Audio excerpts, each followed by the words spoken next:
So, folks, Australia has gone from being a country to a prison.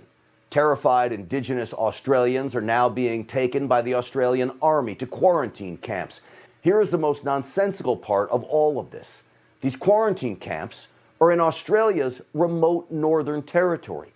There has not been one COVID death to date in that territory. Not one. Meaning these people are being herded up by the government and they have a greater chance of being eaten by a crocodile than they do of dying from COVID. It was when he took our jobs and our businesses that we truly began to work together. It was when he locked us down that we began to stand up together.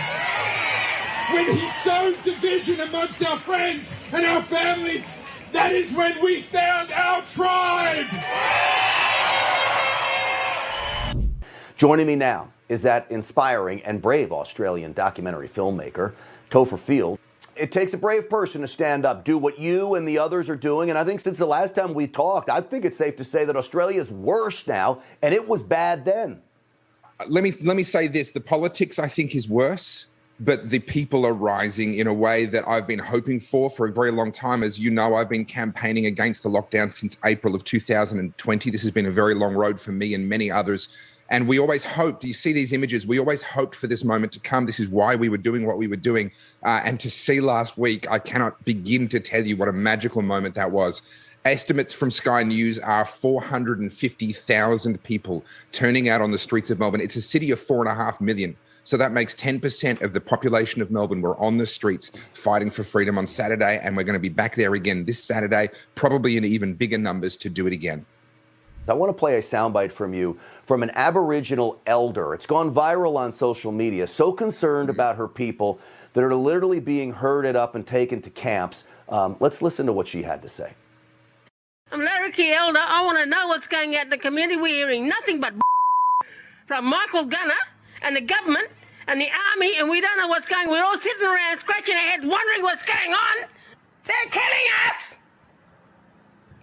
Right? It's a program of elimination. That's all this is. They're lying, they're deceiving, they are killing our people. Look, the key phrase that she uses there is we don't know what's going on. There are certainly some very, very concerning reports. But then again, we also have the counter arguments and other people coming in saying, well, that's actually not an accurate representation of what's happening. Here's what's happening. But then when you look at those people, they're potentially compromised because they've been working with the government on the vaccine rollout. So it's almost impossible right now to know who to believe. I'm hoping that the next 48 hours brings a lot more clarity around what's happening. It's very likely that there are things being done where people are being made to do things against their will. That's consistent with what we've seen from governments around Australia throughout this process. Is it an attempted genocide, a program of elimination? I find that difficult to stretch to, but are people being coerced and bullied and forced into doing things or going to camps where they don't want to go and they never would voluntarily have agreed?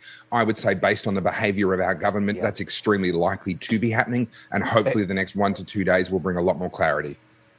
Let me play a quick soundbite from Michael Gunner. This is the leader of that area of the northern region talking about what's going on there.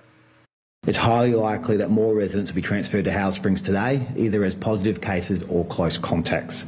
We are grateful for the support of about 20 ADF personnel as well as Army trucks to assist with the transfer of positive cases and close contacts. Army trucks taking these people, that's a government leader that just admitted they all are being herded up and not one case of a death in that region.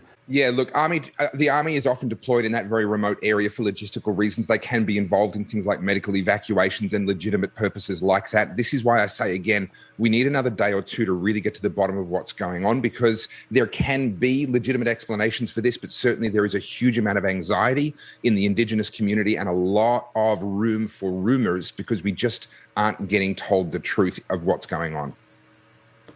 Well, I appreciate you on the ground there speaking out. I know the government's not happy with you for doing it, but we appreciate it certainly. Hang tough and keep us informed.